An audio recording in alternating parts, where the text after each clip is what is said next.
गेली बोलायला यायला शाळा शिकलो असतो तर 5 नसता झाला मरणाचं काम करावं लागतंय. काम बाकी बरं का तेवढं करून टाक जाताना. हो मालक लाईट गेली लाईट बिल भरणं आमची पगार करा त्याशिवाय आम्ही काम नाही करणार आता. अरे भांगऱ्या तू पाय म्हाताऱ्याचा धंदा डुबलेलाच आहे. एक काम कर तुला काम सोडून अहो, मी माई गाड्याची पिशे उचलली त्या पाहिजे मी वैतागलोय तुमच्या कामाला डायरेक्ट पगार वाढीना काहीच करीना.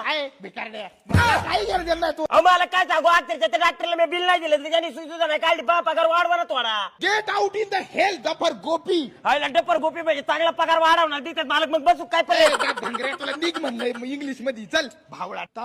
कवर असं बसायचं आपल्याला चांगला मालक बघावा लागणार एखादा. मरणाचा डोक्याला वायताक झाला भाऊ काम करू करू बारे सालाईन लावायची वेळ झाली तरी ते आबेने मला हाकलून दिला आज सुद्धा. आम्हाला कळालं तुला हाकलेला इथं आत्ताच येऊन गेलाय तो. खरंच का काय. अहो त्याच्याकडे कोणीच कामाला टिकू शकत नाही. अरे गावातल्या बेरोजगार लोकांना कुठे कामाला जायची आता गरजच नाही. अरे गोप्या काही नको सांगू आयुष्य गेलं काम करता करता. हो यार तुम्हाला माहिती का एक नवीन ऍप आलंय ते नाका ऍप त्याच्यावरून आबे डायरेक्ट लेबर बोलली कामाला. आपण एक काम करू आपण पण नाका ऍप डाउनलोड करून डायरेक्ट आपण तिथे फॉर्म भरला ना आपल्याला पण कुठे पण कामाला बोलवतात आणि पगार जास्त द्या. गोप्या खरंच का काय. अरे मला लय कामाची गरज आहे धरणं मला डाउनलोड करून दे. हो नाही तर आपल्याला हातातल्या ते ऍप डाउनलोड झाले आधी मी करणार आणि मग तुमचं करून द्या ना. आपल्या इथे डायरेक्ट लेबर सुद्धा भेटते आणि मालक सुद्धा इथंच भेटतो. कोणतं काम असू द्या तुमच्या अंगातली कोणची कला असू द्या तुम्हाला डायरेक्ट सर्व प्रकारचे तिथे काम भेटले जाते. फक्त तुम्हाला एकच करायचंय नाका ऍप डाउनलोड करायचंय. आयला मग लय सोपं झालं राव आता. लिंक डायरेक्ट बाहेर डाउनलोड करा कवर डोक्याला ताण द्यायचा दिवशी नका पिऊ आजपासून उद्यापासून इंग्लिश प्यायची. अरे बाय